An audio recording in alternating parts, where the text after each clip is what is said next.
Hello bachcho, let's read the question.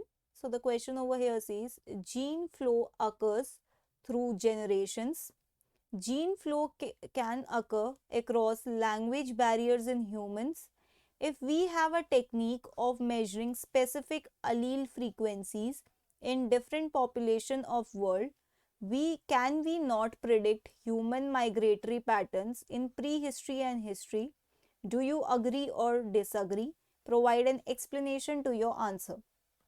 ठीक है, तो यहाँ पे क्या बोल रहे हैं कि क्या ऐसी एक टेक्निक जो मेजर करे स्पेसिफिक अलील फ्रीक्वेंसी को डिफरेंट डिफरेंट पॉपुलेशन में, मान लीजिए कि आपकी एक पॉपुलेशन है ए, ये है बी और ये है सी, ठीक है। अब हम क्या करेंगे, अलील फ्रीक्वेंसीज को काउंट करेंगे। पॉपुलेशन ए में आप मान लीजिए अलील फ्रीक्वेंसी काउंट करते हैं एक्स, फिर यहाँ पे वाई जेड। अब आप इनको इंटर रिलेट करने की कोशिश करोगे, ठीक है, आपस में इनको इंटर रिलेट करने की कोशिश करोगे और ये जानोगे कि अलील फ्रीक्वेंसी के थ्रू कि क्या माइग्रेशन का पैटर्न रहा होगा प्री हिस्ट्री और हिस्ट्री में। देखिए हुआ क्या था एवोल्यूशन में, ऐसा हो सकता है कि ह्यूमंस इवॉल्व हुए और उन्होंने माइग्रेट करा। मान लीजिए यहाँ पे इवॉल्व हुए एक पर्टिकुलर जगह पे और ये अलग अलग जगह जाकर माइग्रेट करे, ठीक है, ओके। अब देखिए हुआ क्या, ऐसा तो नहीं है कि सिर्फ इसी कंट्री में एवोल्यूशन हुआ होगा, ठीक है, ये अल्फा कंट्री है, बीटा कंट्री में भी ह्यूमंस होंगे, गामा डेल्टा, इन सारी कंट्रीज में भी क्या हुआ होगा, ह्यूमंस का एवोल्यूशन हुआ होगा। बट क्या हुआ, अल्फा में से कुछ बीटा वाली जगह भी चले गए, गामा वाली भी जगह चले गए, डेल्टा भी चले गए, ठीक है। अब क्या हुआ, मिंगलिंग हो गई सारे पॉपुलेशंस की, ठीक है। तो हमें पता लगाना है ये क्या है, जीन फ्लो ही तो है, एक पॉपुलेशन से दूसरे पॉपुलेशन में जीन्स का फ्लो हो रहा है। अब हमें क्या पता लगाना है कि माइग्रेशन का क्या पैटर्न रहा होगा।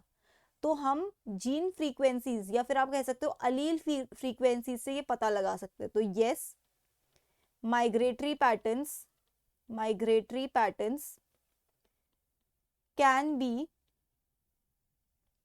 can be known through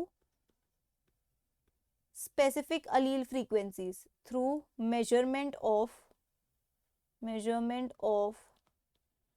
specific allele frequencies,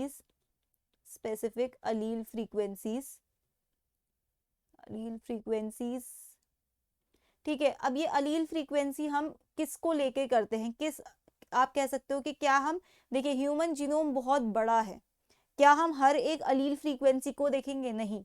होता क्या है, कुछ स्पेसिफिक सीक्वेंसेस की फ्रीक्वेंसी को देखा जाता है। So what do we do, frequency of specific sequences